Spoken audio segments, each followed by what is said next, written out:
Kare te paku mōhio hea tērā mea. Kua kai koe. Kaore.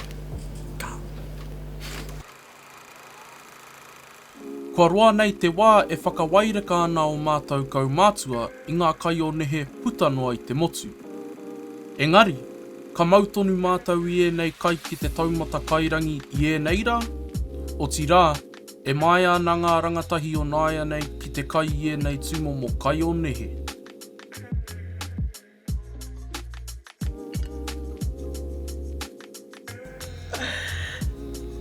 That looks great. Yeah.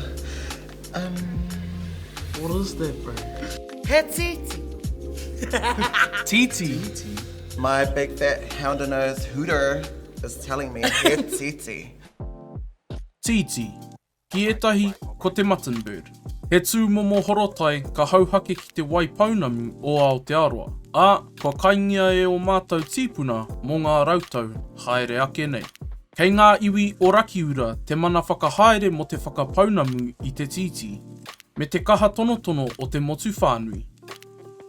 Are anō e kia kai te titi. I just want to exclaim now that I'm quite embarrassed and whakama about my non-Māori taste buds and palate that I have. Ko tētahi tangata i kai i tēnei, ki roto i taku whānau ko taku koro.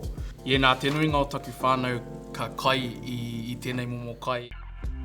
He nui noa atu ngā rautaki tunu i te titi, ko tētahi rautaki e kaha whakamahia i nei rā ko te tunu hei kōhua kai.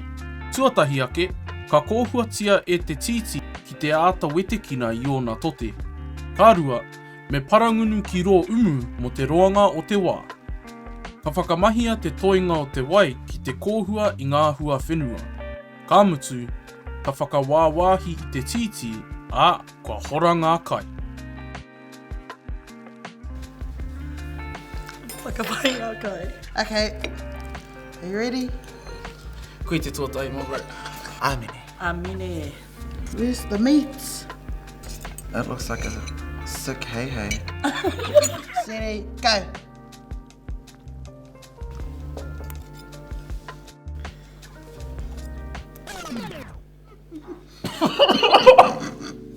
Oh, yuck.